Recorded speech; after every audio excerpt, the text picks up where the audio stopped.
The woman didn't bump into Adiz by accident. She hit her shoulder like she was testing something and waiting to see what kind of person she'd just found. Adiz Obi had her basket on her left arm and her mind somewhere else entirely, reaching for a can on the middle shelf with the practiced ease of someone who had been doing her own shopping since she was 17 and had never once found it interesting. She felt it in the way you feel something that was meant, the deliberate weight of it, the absence of any attempt to avoid her. She steadied herself, set her feet, looked up. The woman already turning toward her was polished in the particular way of someone who had been groomed for rooms far more important than this one. Her expression carried the full, unbothered certainty of someone who had never had to move for anyone and had no intention of starting today. "Watch where you're going." The voice was precise and unhurried. "Are you blind?"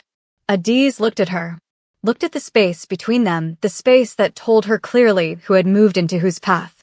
Looked back. "I'm sorry." Simple. Already turning to go. The woman stepped in front of her. "I'm not done.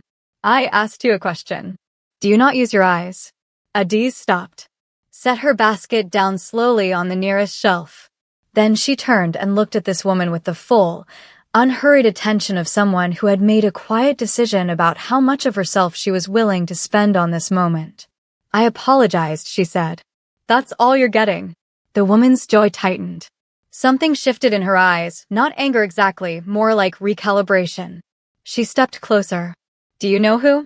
"No," Adiz said. "And it wouldn't change anything if I did." She picked up her basket, walked around her, didn't look back. Behind her, Eunicio stood in the aisle and watched her go. Something cold and calculating settled behind her eyes, the expression of a woman who had filed something away for later. "If you think that moment was something, stay with me. Because these two women are going to end up in the same room again. And when they do, nothing will be the same after. Like the video, subscribe, and don't move. You don't want to miss what happens next." 2 years before that grocery store aisle, Adiz was moving fast through a hospital corridor on her break, not running, she never ran, but moving with the particular efficiency of someone who had learned to compress rest into whatever shape the shift allowed. She had 11 minutes. She was going to use 10 of them. She almost missed him. He was standing near the information desk with the look of a man who had been redirected twice already and was deciding whether to be angry about it. Tall, broad, civilian clothes that were expensive without announcing it. The staff behind the desk were occupied with 3 things at once and had pointed somewhere general and moved on. She stopped. It was not a complicated decision. It was simply the kind of person she was. She saw something that needed doing and she did it. She crossed to him. Asked which ward. He told her. She took him there herself, walking at a pace that said she had somewhere to be but wasn't going to rush him. Outside the ward, she pointed at the nurse's station and told him who to speak to. Then she turned and went back down the corridor without waiting for a thank you. She had 7 minutes left of her break. Han Jae-won stood outside that ward for a moment after she disappeared around the corner. The associate he had come to see was inside. The building was full of people moving with purpose and noise. And he stood still for just a moment thinking, she didn't ask who I was. She just helped. He didn't get her name. He didn't forget her face. Jae-won had been running the Han group since he was 24, earlier than anyone expected, and without hesitation. The years that followed made him precise, decisive, the kind of man who didn't need to raise his voice to be understood. Then the mandatory service notification came. His mother had wanted to find a way around it. There were always ways for families like theirs, deferrals, exemptions, arrangements that could be made quietly and efficiently with the right conversations. Jae-won had listened to her make the case and then told her no. She had asked him why. He had looked around the boardroom they were sitting in, the long table, the city view, the weight of the Han name on every surface, and said, "Because I need to know who I am without all of this. 18 months. I'll be back." He had gone. In the barracks, nobody knew who he was. For the first time in years, that was enough. He had not volunteered his background and nobody had asked the right questions. For the first time in 3 years, he was simply a man doing what was required of him, and the relief of it was something he hadn't expected and couldn't fully explain. 3 weeks into training, During a conditioning run that had already claimed 4 people's dignity and 1 person's breakfast, a soldier beside him went down. Not injured, just empty, the tank completely dry, body refusing the next instruction. J1 stopped, pulled him up without breaking stride, got him to the end. The soldier was Emeka Obi, 24 years old, Nigerian, built for warmth rather than military discipline, but working hard to close the gap. He had looked at J1 afterward with the expression of someone who understood they had just found something worth holding onto. "I owe you," Emeka had said. "You don't," J1 had said. They had been friends since that afternoon. 16 months into service, visiting day arrived. Emeka had been talking about his sister for weeks, not obsessively, just the way people mention the people who anchor them. She was coming. Adiz. A nurse. "She'd like you," he kept saying. "You'd like her." J1 had smiled and said he'd come by to say hello. He rounded the corner of the visiting area with his hands in his jacket pockets and the easy posture of a man with nowhere urgent to be. He stopped. She stopped. The recognition was immediate and mutual, the kind that bypasses the brain entirely and lands somewhere more honest. The hospital corridor. The 11 minutes. The woman who hadn't asked his name. Emeka looked between them with the expression of someone watching a scene he didn't have the script for. "Wait. You two know each other." Neither of them answered immediately. J1 spoke first. "She helped me once. I never got to say thank you." He looked at her steadily. "Thank you." Adiz almost smiled. "You're welcome." Emeka opened his mouth. Closed it. Opened it again. "When? How? What?" "Not now, Emeka," Adiz said. They exchanged numbers that afternoon. Emeka watched the whole thing with the particular expression of a younger sibling who has just realized the world has been doing things without consulting him. What followed was built slowly and across distance. Texts that started as practical, "How's the training? How's the ward?" and became something neither of them had planned. Late night calls in the evenings he was off duty. Her telling him about a patient she had sat with past the end of her shift. Him telling her about something a fellow soldier had said that had stayed with him. The conversations never performed anything. They were simply 2 people finding out who the other was without the pressure of proximity. One night, 2 months before his discharge date, he called later than usual. She picked up on the second ring. "2 months left," he said. "I know," she said. "I want to take you somewhere proper. When I'm back." She was quiet for a moment. The kind of quiet that is thinking rather than hesitating. Then okay. Neither of them said more than that. But something had been named, finally, even if only in the space between words. Her brother had noticed. He said nothing. Filed it away. The discharge date arrived on a clear morning. Adiz took the day off work and drove to the base. Simple outfit. No performance. She stood with the other waiting families in the open air and felt the particular mix of nerves and calm that came from being about to see someone she had spoken to every week for months and had not physically stood in front of since a visiting day corridor. Then the convoy arrived on the other side of the entrance. 3 black vehicles. Moving with the deliberate coordination of a security arrangement, not a family pickup. The doors opened and the men who stepped out first moved to positions with practiced efficiency. Then a woman in her late 50s emerged, silver-haired, sharp, formal, the kind of woman whose posture alone communicated that she was accustomed to being the most important person in whatever room she entered. Beside her a younger woman, mid-20s, equally put together, looking around the entrance with eyes that were quietly cataloging everything. The families nearby reacted, straightened backs, lowered voices, the kind of deference that happens automatically around certain kinds of power. Adiz watched with the idle curiosity of someone who had noticed something interesting and had not yet connected it to anything personal. Then Emeka came through the gates. She crossed to him, and they held each other the way siblings hold each other after long separations, for slightly longer than strictly necessary, neither one willing to be the first to let go. When they finally separated, he was grinning, and she was blinking more than usual, and neither of them mentioned it. Then she looked up. J1 came through the gates. His mother and Jaiwu moved toward him, and he went to them first, embracing Jaiwu warmly, then his mother, holding her for a moment longer than expected, the weight of 18 months in it. Mrs. Han held her composure, but her hands gripped his jacket briefly before releasing. Jaiwo was already talking. Then he stepped back, looked across the entrance area, found Adiz where she stood with Emeka. He crossed to her, and he hugged her. Not a greeting, a real one, unhurried, the kind that told every watching eye something without saying a word. Mrs. Han, who had just released her son, watched him cross to this woman. Her expression didn't move, but her eyes were working, moving from her son to this woman and back again, cataloging everything.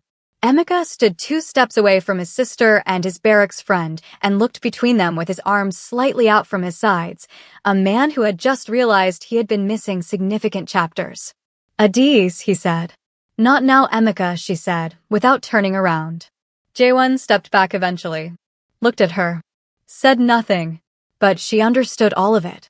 That evening, after Emeka had eaten everything in Adiz's refrigerator and claimed the sofa with the authority of someone who intended to debrief extensively, their parents called from Lagos.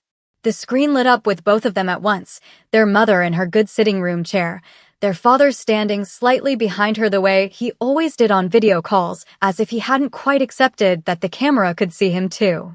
Their mother was already talking before the call had fully connected. Emeka, my son. Let me see you. You look thin. Are they not feeding you people? Adiz, is he eating? He looks thin. Mama, he looks exactly the same, Adiz said. I gained 4 kilograms, Emeka said. Where? Where did you put it? Their mother demanded. Their father leaned slightly toward the camera. Well done, my son. We are proud of you. Simple. Genuine. The way their father always said the things that mattered without decoration. Their mother had questions for another 20 minutes. About the food. About the sleeping arrangements. About whether the other soldiers had been respectful. About whether Emeka had been going to church on Sundays, a question Emeka answered with the practiced confidence of a man who had decided optimism was a form of honesty. She asked about Adiz too. Was she eating? Was she sleeping? Was she working too many shifts? Had she met anyone? Mama, Adiz said. I'm asking a question, her mother said. After the call ended, they sat in the quiet of the apartment for a moment, the particular silence that follows family contact, warm and slightly exhausting. Then Emeka pulled up something on his phone. Someone from the base had sent him a link, one of those society publications their mother used to keep in the sitting room in Lagos, the kind that tracked old money and older names. He read the headline. Read it again. Turned the phone toward Adiz. Han Jae-won, son of the late chairman Han Byung-soo, heir to Han Group, one of Korea's most established conglomerates spanning finance, development, and private equity. Just discharged from mandatory military service. Expected to resume full executive leadership immediately upon return. There was a photograph. Younger. A formal event. But unmistakably, completely, the man who had hugged her at the base gates that morning like he had been waiting the whole 18 months to do it. Adiz and Emeka looked at each other across the coffee table. Emeka. I know. That is. I know. The convoy. The security. The way the families around them had straightened when his mother stepped out of the car. The Han name, a name they had both grown up hearing in the background of news and business conversations without ever attaching it to a face. That face was now in Adiz's recent calls. She picked up her phone and called him. He picked up on the second ring. You didn't tell me who you are, she said. A pause. Not a long one. Does it change anything? She thought about it. Not the polite version, the real one. I don't know yet, she said. You should have told me yourself. I know, he said. I should have. In the barracks, I was just J1. Nobody moved differently around me. Nobody needed anything from me or feared me or wanted something because of my name. A beat. You already didn't need anything from me before you knew any of this. That's why I didn't tell you. But I should have. You're right. She sat with that. Let it settle honestly. Does it change anything? He asked quietly. No, she said. But don't do that again. I won't, he said. They stayed on the phone a little longer. Neither in a hurry to hang up. Emeka, from the sofa, pretended to be very interested in the ceiling. The date he took her on was a rooftop restaurant, city spread below them, the kind of quiet that money buys not with noise but with space. No visible security, though she understood now that they were somewhere nearby. She thought about what this view had cost him, not in money, but in the 18 months he had walked away from all of it deliberately. She told him that. He was quiet for a moment. "I needed to know I was more than the name," he said. "The barracks gave me that." He looked at her across the table. "You gave me something else." She asked what. "Someone who saw me before they saw any of this." She held his gaze. Something settled between them that neither of them needed to name out loud. 3 weeks later, his mother organized a homecoming gathering. Small, Jaewon had said. Close family and associates only, no crowd. Mrs. Han had agreed. She had also, quietly and without informing her son, extended an invitation to the Seo family. Yuna would be there. It was time, Mrs. Han had decided. Her son was home. Things needed to be set in motion. Adiz arrived with Emeka. Jaewon met them at the door, warm with Emeka in the way of two people who had shared something real, his hand briefly finding the small of Adiz's back as he guided her inside. It was a small gesture. Nobody in the entrance hall missed it. Jaewoo appeared at Adiz's side within minutes and began talking to her with the easy familiarity of someone who had decided they were already friends and was simply catching the other person up. Adiz was surprised and immediately charmed. Jaewoo had clearly been waiting for this. Then Jaewon introduced Adiz to a small cluster of associates near the center of the room. "This is Adiz," he said. A brief pause. "A friend of mine." She heard it. Every part of it. Her expression didn't move. She filed it quietly and stayed present in the conversation and gave nothing away. Across the room, Emeka caught her eye. She gave him one look that said, "Not now, not here," and he subsided. The gathering moved. Conversations shifted. Adiz excused herself from a group near the window and moved across the room.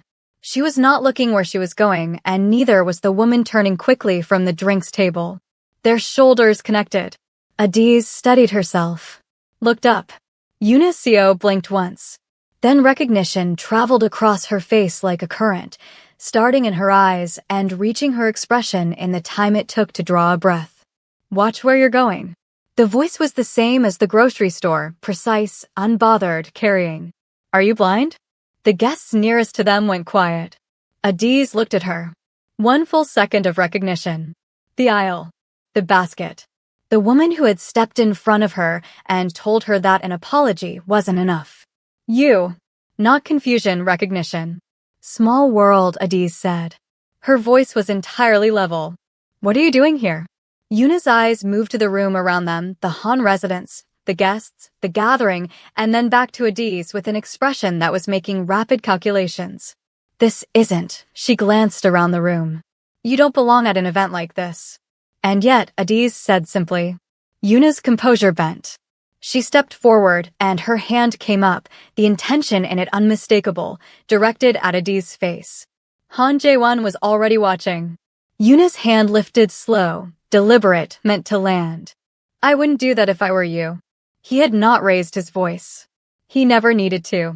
The room went completely still, the particular stillness that falls when the person who controls the temperature of a space has spoken and everyone present has registered it simultaneously. Yuna's hand dropped. She turned to look at him. He held her gaze with the full, cold authority of a man who had been running boardrooms since he was 24 and had never once needed volume to make a point. Emeka, who had moved without realizing it, stopped where he was. Adiz looked at Jaewon once, steady, unhurried, then excused herself and continued in the direction she had been going. She did not perform composure. She simply had it. Mrs. Han cleared her throat. The room remembered how to breathe. She gestured to Yuna, "Come, sit," and the gathering reassembled itself around the rupture with the practiced efficiency of people who understood that scenes were to be smoothed over and continued past. When Adiz returned, Mrs. Han was standing. She addressed the gathering with the ease of a woman who had been hosting important rooms for 30 years. She spoke warmly about the Seo family, about their history, about Yuna, accomplished, well-raised, from a family that had been close to Han's for many years. She turned to her son with the particular smile of a mother who believes she is doing something kind. I think it's time you two were properly introduced. Jaewon looked at his mother. Then he laughed. It was not a cruel laugh. It was simply the laugh of a man looking at a situation that had moved so far past the point of possibility that the only honest response was amusement. One quiet, genuine sound. Yuna's smile began its collapse before he said a single word. Mother. He stood. Whatever this arrangement is, I am not part of it. I'm sorry. He looked at Yuna directly. I mean no disrespect to your family. His voice was even and final and left no room for negotiation. Then he turned to the room. He extended his hand toward Adiz. Allow me to reintroduce someone. His eyes found her across the space. This is Adiz. My girlfriend. No hesitation. No room for interpretation.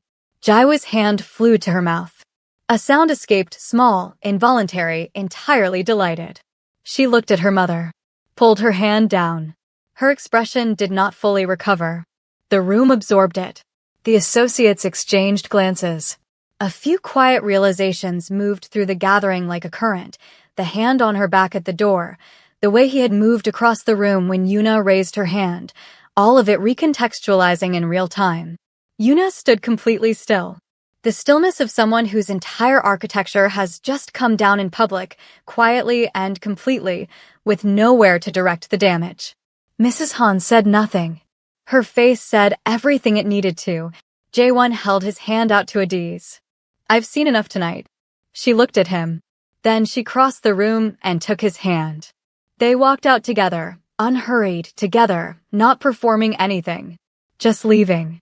In the car, she turned to him. You introduced me as your friend. I know. Why? I wanted to see their reaction when I corrected it. He glanced at her sideways. They gave me exactly what I expected. She looked at him for a moment. Then she leaned across and kissed him, brief and certain. She pulled back. I love you. He looked at her. Something in his face that was usually kept very carefully behind everything else came fully forward.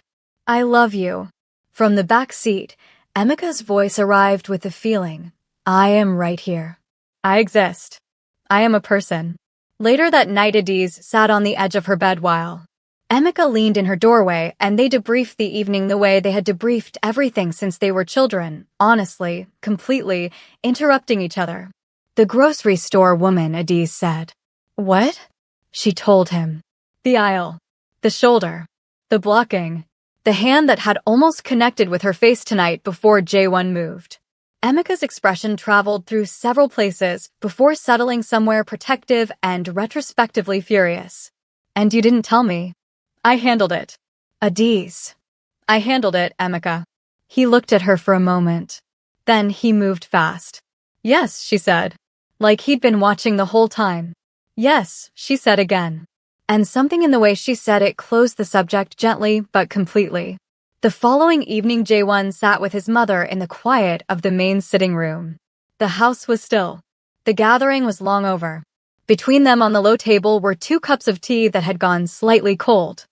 Mrs. Han told him what he had done, how it had looked, what it had cost, the Seo family's feelings, her careful arrangement, the evening she had built. She said it without accusation, which was somehow heavier than accusation. She was not a woman who needed to perform disappointment. She simply expressed it precisely and let it land. Jaewon listened to all of it. Then he said, I know what you were trying to do. I know you believed it was right. But I have made my decision, Mother. This is the woman I love. That is not changing. A long silence. Outside, something moved in the garden. The house settled around them. Then Mrs. Han said, the Seo girl's behavior tonight. A pause. I did not expect that. That is not who I understood her to be. She looked at her tea. I chose incorrectly. Another pause, longer. Bring your girlfriend. Properly. I want to see her as she is. He came to Adiz the next afternoon. Found Emika there too, who looked up from the sofa and said immediately, with great feeling, that Jaewon had completely forgotten he existed the moment he linked up with his sister, and that this was a betrayal he was still processing. Jaewon sat down beside him and laughed, a real one, full and easy, the kind that didn't happen in boardrooms. Adiz watched them from the kitchen doorway and felt something settle in her that was quiet and certain and did not need naming. The meeting with Mrs. Han happened 2 days later. Just the two of them, over tea in the formal sitting room. Mrs. Han studied her the way she studied everything completely, without performing the study, filing what she found. She asked real questions. About Adiz's work, her family, the choices that had brought her to this point. Adiz answered everything directly and offered nothing she wasn't asked for. She did not try to be liked. She did not perform warmth she didn't feel. She was simply herself, the same in this room as she was everywhere, and Mrs. Han, who had spent decades watching people become different versions of themselves the moment they sat across from her, noticed. Near the end of the tea, Mrs. Han set down her cup. "I did not meet you well," she said. "The first time. I apologize for that." Adiz held her gaze. "Thank you. Take care of my son," Mrs. Han said. "He carries more than he shows." "I know," Adiz said. "I see it." Mrs. Han nodded once. Small. Final. The matter settled. The dinner that followed 2 weeks later was the real one, nothing ceremonial, nothing arranged, just family around a table. Mrs. Han at the head. Jaiwo beside Adiz and talking constantly without any apparent intention to stop. Emeka across from Jaewon, the two of them falling back into the ease of the barracks within minutes, Emeka already telling a story about their 3rd week of training that Jaewon was already shaking his head at before it was finished. Adiz sat in the middle of it and felt settled. Completely and without effort. Like something that had been finding its shape for 2 years had finally arrived at it. Midway through the meal, Jaewon set down his chopsticks. Reached into his jacket. Emeka saw it first. His sentence stopped mid-word. He went very still. Jaewon looked at Adiz. Said her name once. Just her name, the way he had said it on the phone the night before his discharge, like it was enough on its own. From a hospital corridor where you didn't ask who I was, to everything that came after. He held her gaze.